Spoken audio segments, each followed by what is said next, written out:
ओम श्री साम शिवाय नमः। ओम श्री गणेशाय नमः। रुद्र संहिता पार्वती खंड में 5वां अध्याय प्रारंभ करते हैं। मैना की तपस्या से प्रसन्न होकर देवी का उन्हें प्रत्यक्ष दर्शन देकर वरदान देना। मैना से मैनाक का जन्म। नारद जी बोले, हे तात, जब देवी दुर्गा अंतर्धान हो गई और देवगण अपने अपने धाम को चले गए, उसके बाद क्या हुआ? हे तात, मैना तथा हिमाचल ने किस प्रकार कठोर तप किया और भगवती किस प्रकार मैना के गर्भ से उत्पन्न होकर उन हिमाचल की कन्या हुई, उसे कहिए। ब्रह्मा जी बोले, हे विप्रवर्य, हे सुतश्रेष्ठ, मैं शिवजी को भक्तिपूर्वक प्रणाम कर उनके भक्तिवर्धक महान चरित्र को कह रहा हूँ। उपदेश देकर विष्णु आदि देव समुदाय के चले जाने पर पर्वतराज हिमाचल तथा मेनका कठोर तप करने लगे। वे पति पत्नी भक्ति युक्त चित्त से दिन रात शंभु और शिवा का चिंतन करते हुए उनकी सम्यक रीति से नित्य आराधना करने लगे। गिरि प्रिया वे मैना प्रसन्नता पूर्वक शिवजी के साथ देवी का पूजन करती थीं और उन्हें प्रसन्न करने के लिए नित्य ब्राह्मणों को दान देती थीं। संतान की कामना से मैना ने चैत्र मास से आरंभ करके 27 वर्षों तक प्रतिदिन तत्परता पूर्वक शिवा की पूजा की। वे अष्टमी को उपवास करके नवमी तिथि को लड्डू, पीठी, खीर, गंध, पुष्प आदि अर्पण करती थी। वे गंगा के औषधि प्रस्थ में उमा देवी की मिट्टी की प्रतिमा बनाकर अनेक प्रकार की वस्तुएं समर्पित कर उनकी पूजा किया करती थी। वे कभी निराहार रहती थीं, कभी व्रत धारण करती थीं, कभी जल पीकर ही रहती और कभी हवा पीकर ही रह जाती थी। इस प्रकार विशुद्ध तेज से दीप्तिमती मैना ने प्रेम पूर्वक शिवा में चित्त लगाते हुए 27 वर्ष व्यतीत किए। 27वें वर्ष की समाप्ति पर जगन्मयी जगत जननी शंकर कामिनी उमा अत्यंत प्रसन्न हो गई। मैना की उत्तम भक्ति से संतुष्ट होकर परमेश्वरी देवी उन पर अनुग्रह करने के लिए उनके सामने प्रकट हुई। तेजो राशि के बीच में विराजमान तथा दिव्य अवयवों से संयुक्त उमा देवी प्रत्यक्ष होकर मैना से हंसती हुई कहने लगी। देवी बोली, हे महासाध्वी, जो तुम्हारे मन में हो वह वर मांगो। हे गिरि कामिनी, मैं तुम्हारी तपस्या से बहुत प्रसन्न हूँ। हे मैंने, तुमने तपस्या, व्रत और समाधि के द्वारा जो प्रार्थना की है वह सब मैं तुम्हें प्रदान करूँगी और जब भी तुम्हारी जो इच्छा होगी वह भी दूंगी। तब उन मैना ने प्रत्यक्ष प्रकट हुई कालिका देवी को देखकर प्रणाम किया और यह वचन कहा। मैना बोली, हे देवी, इस समय मुझे आपके रूप का प्रत्यक्ष दर्शन हुआ है, अतः मैं आपकी स्तुति करना चाहती हूँ। हे कालिके, आप प्रसन्न हो। ब्रह्मा जी बोले, नारद, मैना के ऐसा कहने पर सर्वमोहिनी कालिका ने अत्यंत प्रसन्नचित होकर अपने दोनों बाहों से मैना का आलिंगन किया। तत्पश्चात मेनका को महाज्ञान की प्राप्ति हो गई और वे प्रिय वचनों द्वारा भक्तिभाव से प्रत्यक्ष हुई शिवा कालिका की स्तुति करने लगी। मैना बोली, मैं महामाया, जगत का पालन करने वाली, चंडिका, लोक को धारण करने वाली तथा संपूर्ण मनोवांछित पदार्थों को देने वाली महादेवी को प्रणाम करती हूँ। नित्य आनंद प्रदान करने वाली माया, योग निद्रा, जगत जननी, सिद्ध स्वरूपिणी तथा सुंदर कमलों की माला धारण करने वाली देवी को सदा प्रणाम करती हूँ।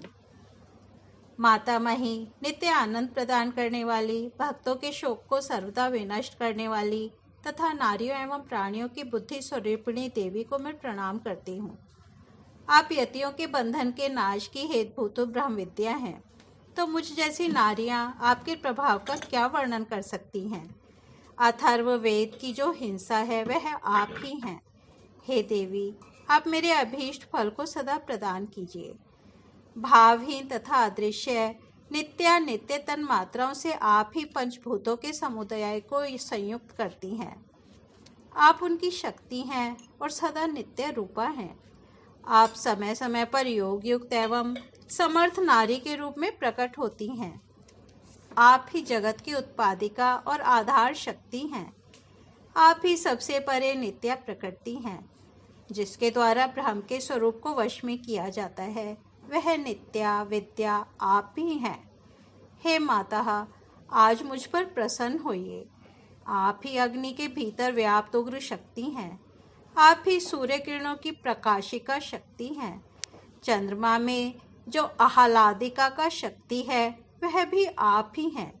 उन आप चंडी देवी का मैं स्तवन और वंदन करती हूँ।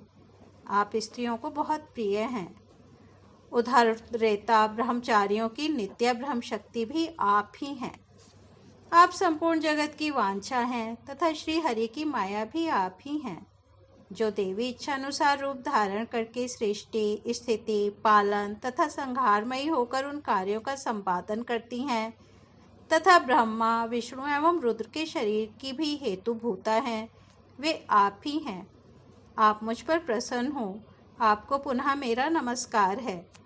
ब्रह्मा जी बोले, हे नारद, मेना की इस प्रकार स्तुति करने पर दुर्गा कालिका ने पुनः मेना देवी से कहा, तुम अपना मनोवांछित वर मांग लो।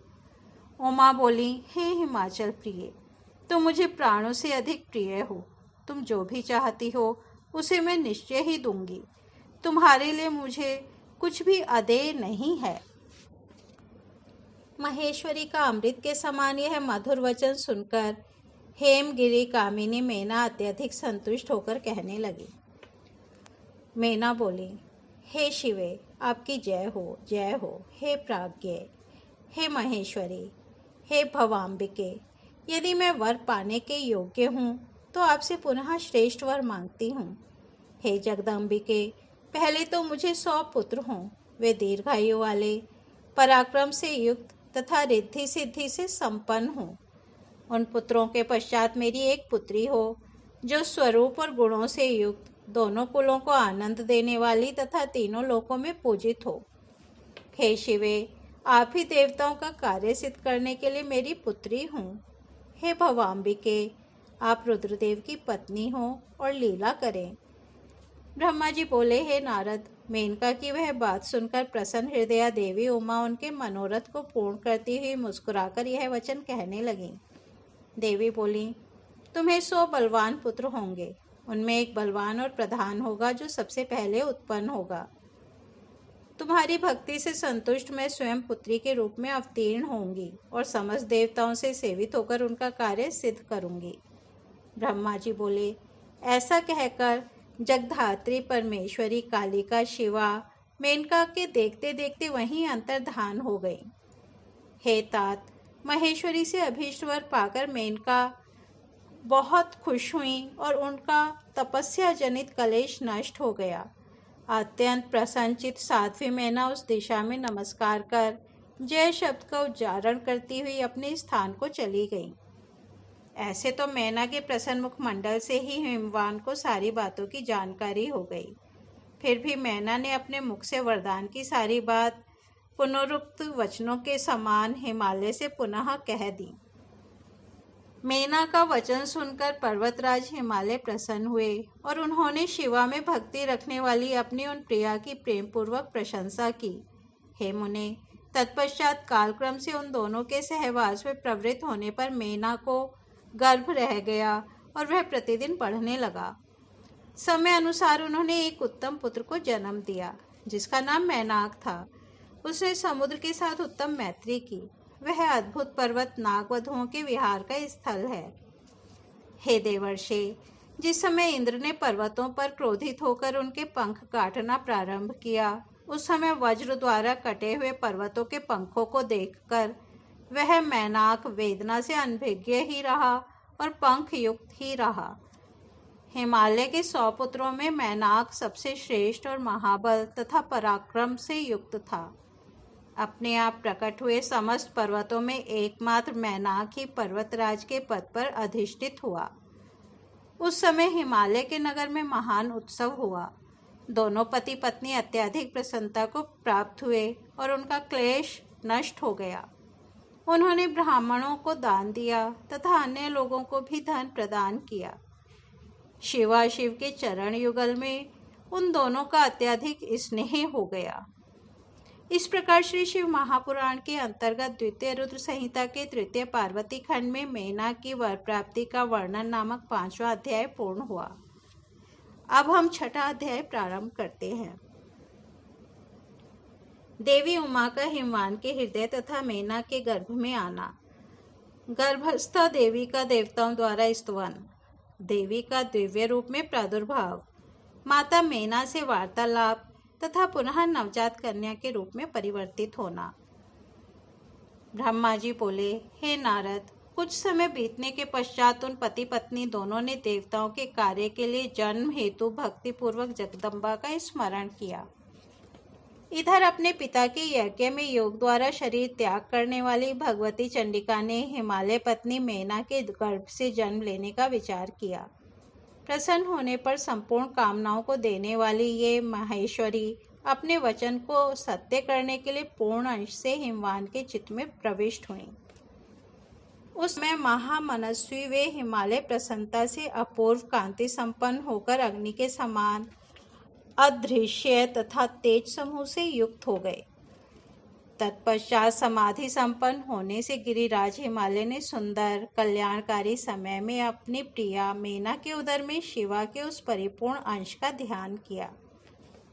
इस तरह हिमालय की पत्नी ने हिमवान के हृदय में विराजमान करुणा करने वाली देवी की कृपा से सुखदायक गर्भ धारण किया।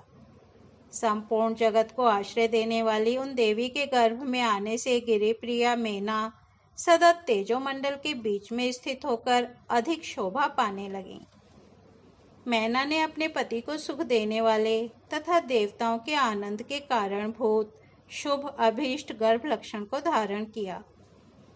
शरीर के अधिक दुर्बल होने के कारण उन्होंने सभी आभूषणों को उतार दिया।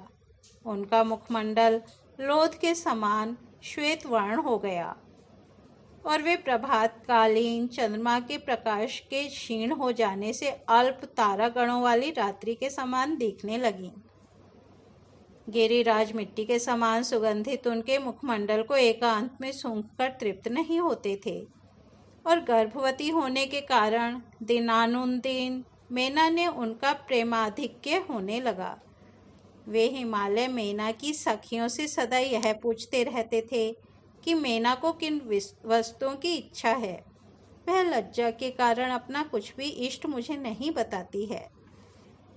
काष्ठप्रद गर्भ लक्षण के प्राप्त कर लेने पर वे मेना जिस वस्तु के लिए कहती थीं उसे अपने सामने गिरिराज के द्वारा उपस्थित हुआ देखती थीं, क्योंकि उनकी इच्छित कोई भी वस्तु तीनों लोकों में दुर्लभ नहीं थी। धीरे धीरे गर्भजन्य व्यथा को पार कर पुष्ट अंगों वाली वह मेना पत्तों से समन्वित बाल लता के समान शोभित होने लगी। हिमालय ने अपनी सगर्भा पत्नी को रत्न भंडार को अपने भीतर छिपाए रखने वाली पृथ्वी और अग्नि को अपने भीतर छिपाए रखने वाले शमी वृक्ष के समान समझा। महाबुद्धिमान हिमालय ने अपनी प्रिया के प्रीति योग्य अपने द्वारा अर्जित द्रव्यों के अनुसार राजसी प्रवृत्ति एवं अपने शास्त्र ज्ञान के अनुरूप संस्कार किए। उन्होंने प्रसवोन्मुखी अपनी प्रिया को वैद्यों के द्वारा निर्दिष्ट गर्भगृह में मेघमंडल से आच्छादित आकाश के समान देखा। शुभ लक्षणों वाली गर्भ में जगदम्बा को धारण करने वाली महातेज युक्त तथा सुंदर अंगों वाली प्रिया मैना को देखकर गिरिराज हिमवान बड़ी प्रसन्नता का अनुभव करने लगे। हे मुने, उस समय विष्णु आदि देवता तथा मुनिगण आकर गर्भ में स्थित शिवा की स्तुति करने लगे। देवगण बोले, हे दुर्गे, हे प्राज्ञे, हे जगदम्बे, हे महेश्वरी, हे सत्यव्रते, हे सत्यपरे, हे त्रिसत्ये, हे सत्य स्वरूपिणी, आपकी जय हो, आपकी जय हो। हे सत्यस्थे, हे सत्य सुप्रीते, हे सत्ययोने, हे सत्यवक्त्रे, हे सत्य नेत्रे, हम सभी आपकी शरण में प्राप्त हुए हैं। हे शिवप्रिय, हे महेश्वरी, देवताओं के दुख को दूर करने वाली, आप तीनों लोकों की माता, सर्वाणी, सर्वव्यापिनी तथा भक्तों से स्नेह रखने वाली हैं। हे त्रिलोकेशी, आप प्रकट होकर देवगणों के कार्य को पूर्ण करें। हे महेश्वरी, हम सभी देवगण आपकी कृपा से सनाथ हो जाएंगे। इस संसार के सभी सुखी मनुष्य आपके द्वारा ही उत्तम सुख प्राप्त करते हैं।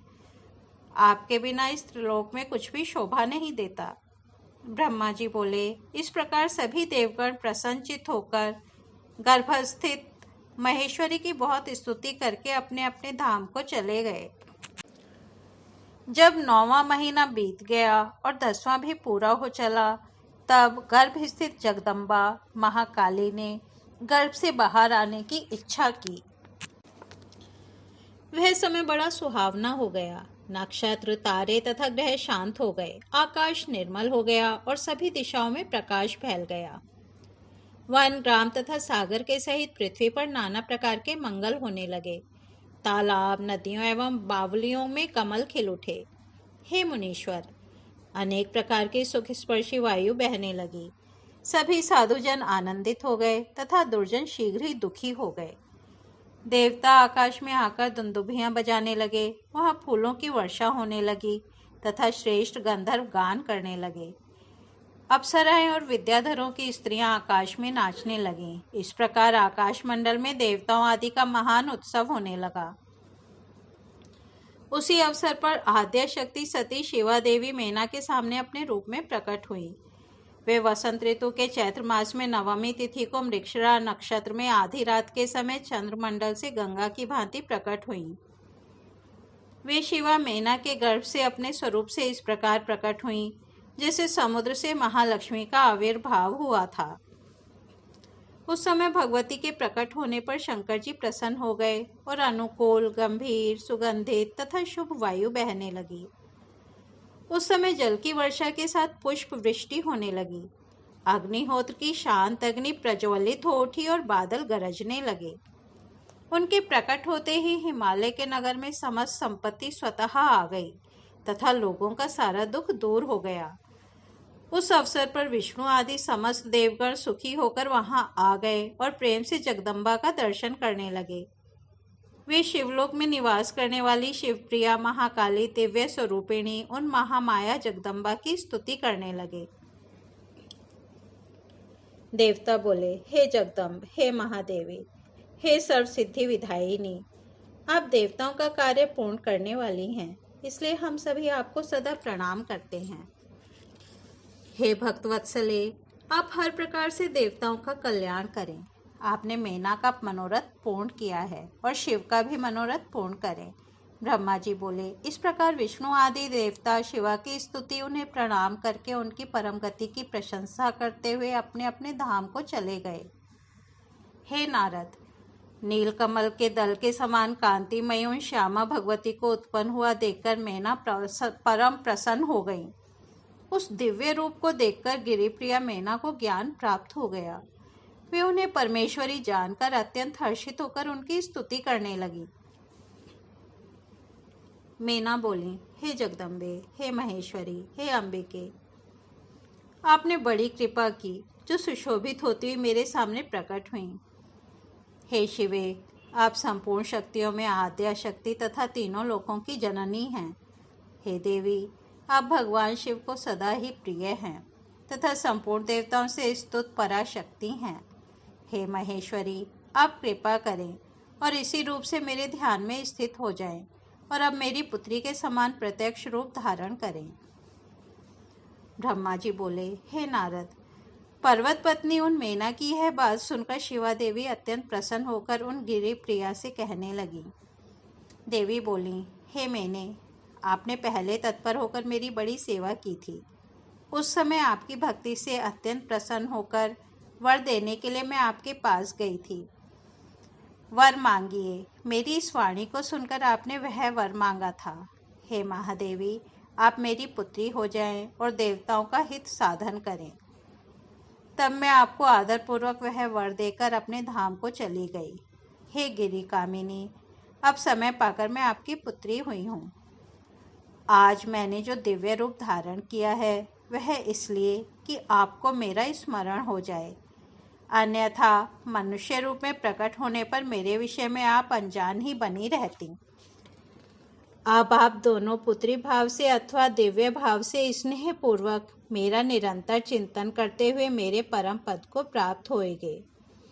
मैं पृथ्वी पर अद्भुत लीला करके देवताओं का कार्य सिद्ध करूंगी, भगवान शंभु की पत्नी होंगी और सज्जनों का उद्धार करूंगी। ब्रह्मा जी बोले, ऐसा कहकर अंबिका शिवा मौन हो गई और उसी क्षण माता के देखते देखते अपनी माया से प्रसन्नतापूर्वक नवजात पुत्री रूप में हो गई। इस प्रकार शिव महापुराण के अंतर्गत द्वितीय रुद्र संहिता के तृतीय पार्वती खंड में पार्वती के जन्म का वर्णन नामक छठा अध्याय पूर्ण हुआ। कल हम 7वां अध्याय सुनेंगे। आज यहीं विराम देते हैं। ओम नमः शिवाय।